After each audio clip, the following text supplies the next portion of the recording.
اب اس وقت کہاں ہے؟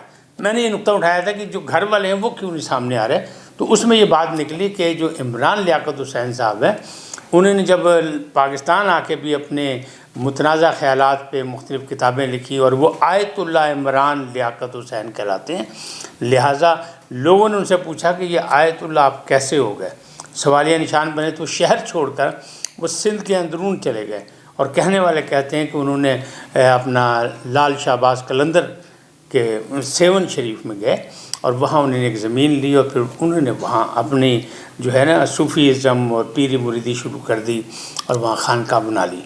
تو وہاں ان کے بہت چاہنے والے تھے، اور وہیں پتہ نہیں کیسے، کسی کو نہیں پتہ کہ ان کا انتقال کیسے ہوا۔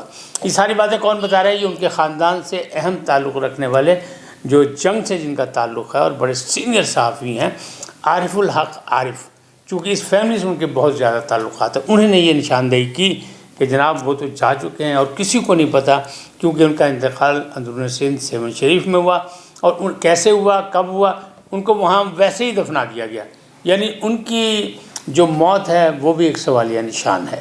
باہر کیا عامر لیاقت حسین کے حوالے سے بہت سے الزامات لگ رہے ہیں کہ لوگ کہہ رہے ہیں کہ یہ پبلک پراپرٹی تھی، لہٰذا حقائق جو ہے سامنے آنے چاہیے اور قبر کشائی ہونی چاہیے، جبکہ میں نے پہلے بھی کہا تھا کہ خاندان کے لیے بڑا پریشان کن مرحلہ ہے کہ لوگوں کے آپس کے اختلافات، خاندانی اختلافات، یا بیگم کی طلاق یا بیگم کی علیحدگی، لیکن بچے تو اس کے ہیں، وہ بچے نہیں چاہتے کہ قبر کشائی۔ تو اب الزام یہ لگ رہا ہے کہ بچے اس لیے نہیں چاہتے کہ ان کی کروڑوں کی جائیداد ہے، اس کروڑوں کی جائیداد کے سلسلے میں اب وہ یہ نہیں چاہتے کہ ان کو قتل کیا گیا ثابت ہو جائے اور سارا مسئلہ گڑبڑ ہو جائے۔ تو لوگ جو ہیں کہنے والے کہہ رہے ہیں کہ جی ایکس رے آئے، ان کے مونڈے کی، پسلی کی ہڈیاں ٹوٹی ہیں، لہٰذا وہ ساری چیزیں ہونی چاہیے۔ تو ابھی تک تو یہ اجازت نہیں ملی، لیکن جس انداز میں یہ متنازع بنا دیا گیا ان کو مرنے کے بعد بھی، لگتا ہے کہ وہ کہتے ہیں نا، انسان کہتے ہیں سامان 100 برس کا پل کی خبر نہیں، یعنی آگاہ اپنی موت سے کوئی بشر نہیں، سامان 100 برس کا پل کی خبر نہیں۔ تو وہ بات تو اپنی جگہ، لیکن اس کے ساتھ ایک اور بھی بات ہے کہ مر کے بھی نہ چین پایا تو کدھر جائیں گے، یہ بھی تو ایک انسان کا اپنا ہے کہ مرنا سب نے ہے جو دنیا میں آیا ہے۔ کتنا نام تھا عامر لیاقت حسین کا، لیکن اب وہ زمین میں جا چکا ہے، سپرد خاک ہو چکا ہے، لیکن اس کے باوجود اسے چین نہیں آ رہا۔ اس کی میت کو لوگ کہتے ہیں لاؤ دیکھیں گے ہوا کیا، اور کون دیکھیں گے؟ عام لوگ جو خونی رشتہ دار ہے وہ نہیں۔ وہ کہہ رہے نہ کرو، یہ قصہ ختم ہو گیا، کہانی ختم ہو گئی، ایک داستان کا اختتام ہو گیا، تو اب چھوڑ دو، اللہ جانے، اور اللہ اس کے گناہوں کو معاف کرے، اس کے درجات بلند کرے، اس کی معافی کرے۔ اس لیے انسان تھا، غلطیاں سب سے ہوتی ہیں، غلطی کا پتلا ہوتا ہے، لیکن لوگ جو ہیں لگتا ہے وہ نہیں چھوڑیں گے، اب یہ بڑی دیر چلے گا، اور یہ مسائل جو ہیں یہ قبر کشائی تک جائیں گے۔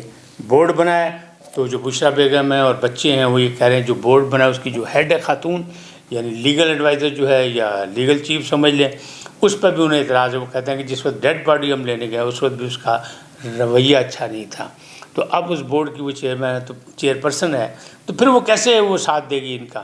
لہٰذا وہ کہتے ہیں ہمیں اس پہ بھی یقین نہیں ہے۔ تو معاملات جو ہیں وہ مزید جو ہیں پیچیدہ ہوتے جا رہے ہیں، اور افسوسناک بات یہ ہے کہ ہمارے ویلاگر جو ہیں وہ بلا سوچے سمجھے بے پر کے اڑا رہے ہیں۔